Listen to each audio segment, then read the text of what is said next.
penghalang untuk berpikir kritis. Apa saja sih yang menghalangi kita untuk berpikir dengan jelas, dengan benar, dengan argumentatif? Yang pertama, penghalang berpikir itu adalah egosentrisme. Egosentrisme itu thinking self as center of attention atau self-centered thinking. Jadi egosentrisme itu keakuan. Pokoknya kebenaran itu ya aku.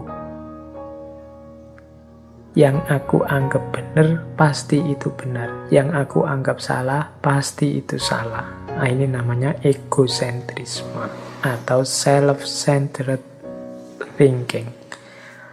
Nggak iso dikalahkan.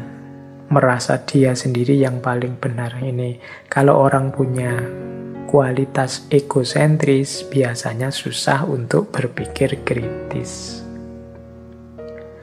Yang kedua, penghalangnya lagi adalah sosiosentrisme.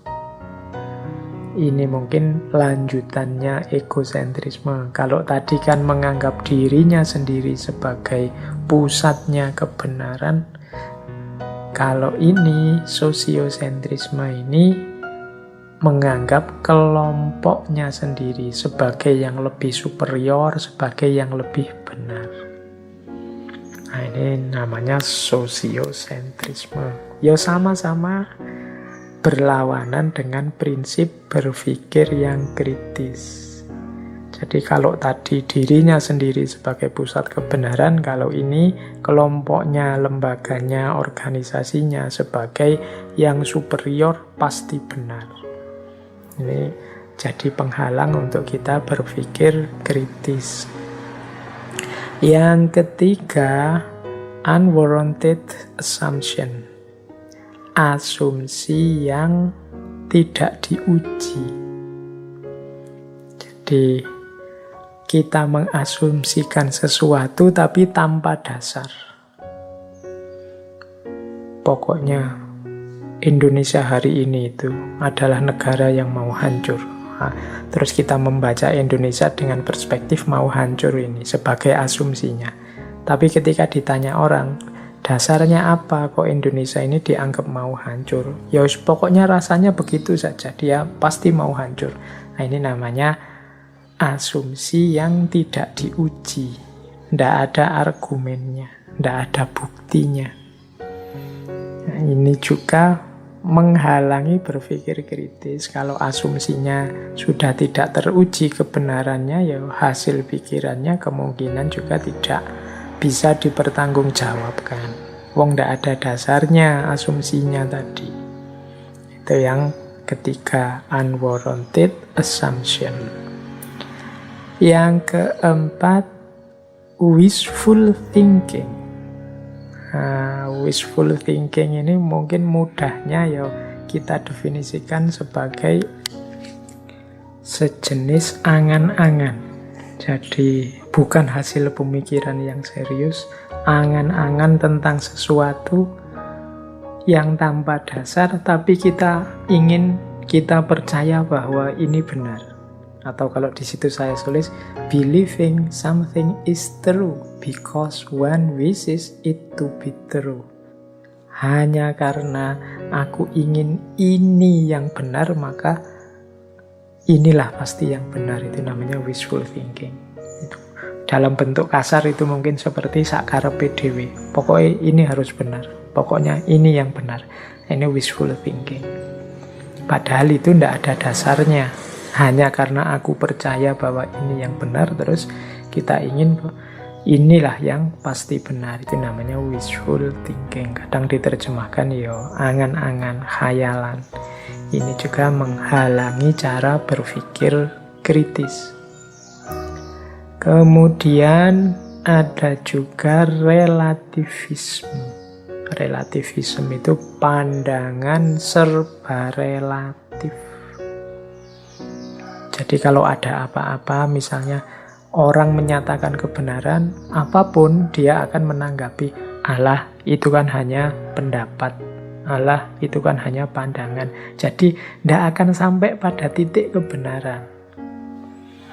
Jadi bahwa kita ini tidak sempurna, kadang-kadang yang kita anggap benar itu ternyata tidak benar, itu manusiawi. Tapi kita tidak bisa mengambil standpoint relativism total. Relativism itu ya kayak tadi, menganggap Allah itu hanya opini, Allah itu hanya opini. Akhirnya kita tidak bisa mengambil keputusan, tidak bisa memutuskan dengan dasar apa kita bertindak. Padahal kita hidup ini butuh kepastian-kepastian kebenaran tertentu. Dulu orang yakin bahwa bumi itu datar. Itu kan kemudian belakangan terbukti keyakinan itu tidak valid.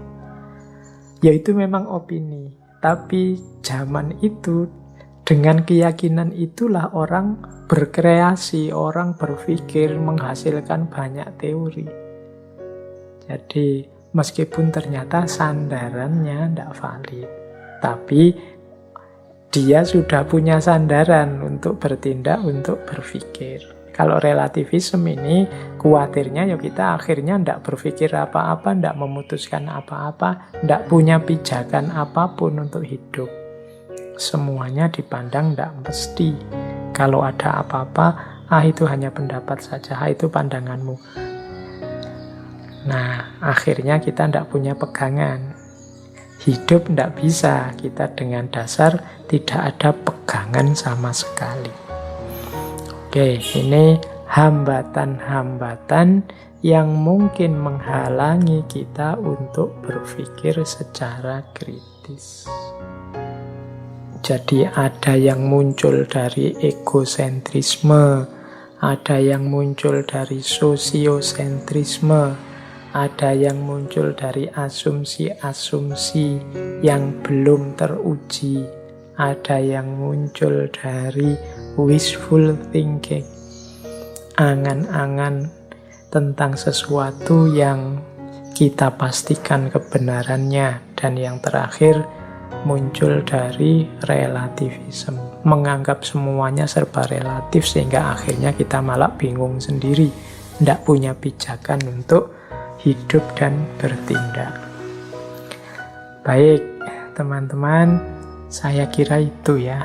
Malam hari ini saya tadi bilang ini sebenarnya hanya pinggir-pinggirnya saja, kerangka-kerangkanya saja dari berpikir kritis.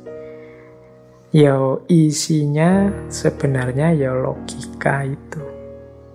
Berpikir kritis itu modal utamanya logika, berpikir yang benar.